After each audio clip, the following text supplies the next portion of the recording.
politics simulai ngom ju kurku siliang kurku mukul kurku kodrat la mending kurku siano de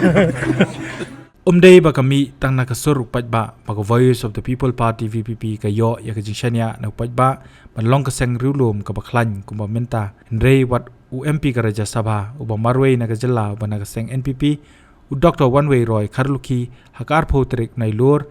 arajar psaw la kubur ya gani Dr. Wanway Roy ula kren ya gani hadian balawai ka jinglang penkup buram ay kusna mi ginong job jong ka jingya kop ruai ka blapnya ta kaseng mat chaprang ha mission compound community hall Hapakren halor kani kamat ulaong baumla banlen baga VPP kaladap an Pynskhem kum ka regional force hari Khasi Jaiñtia nakiwe wadla ki election ki yaj laka jong karukam long laka day ka election MP ne ka MDC ulong banne pat ka politics ka pher namar ba udang syudap ban Pynskhem MLA ka VPP uba edelbot nangrum Shillong parliamentary seat ka yaj dukumai MDC ka yaj da individual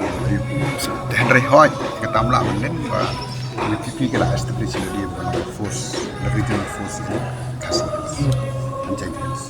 Ringi bro parti omba kadi parti tumai kastang ni di kawi parti berimsang ila lang ifai pin ya ka PDF yang ifai ya ka kanam no rekamla na sustain di kumta biru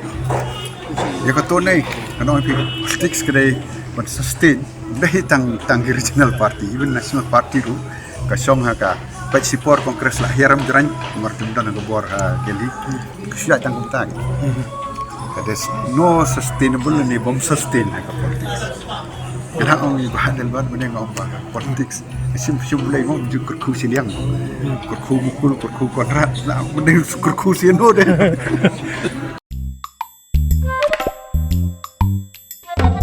Habatin pej bahagi kishap plus F ka plus F Hakabam bangibam dunaki eki batay kamet namar kata habat thiru atau khau kamlu ka umpnyang kadut pet ya ka sharp plus F haka jingsom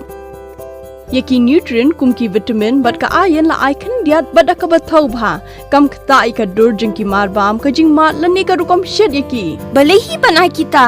kadon ka we ka jing mentoy ba kongsan ka kot ka khia Ka nutrition bakam bha, ka jing im bakam bha, pendon kam daki mar ba medon ka sharp plus F menta kasni. Lawan Rajya pi lingba ko office jong Commissionerate of Food Safety Meghalaya.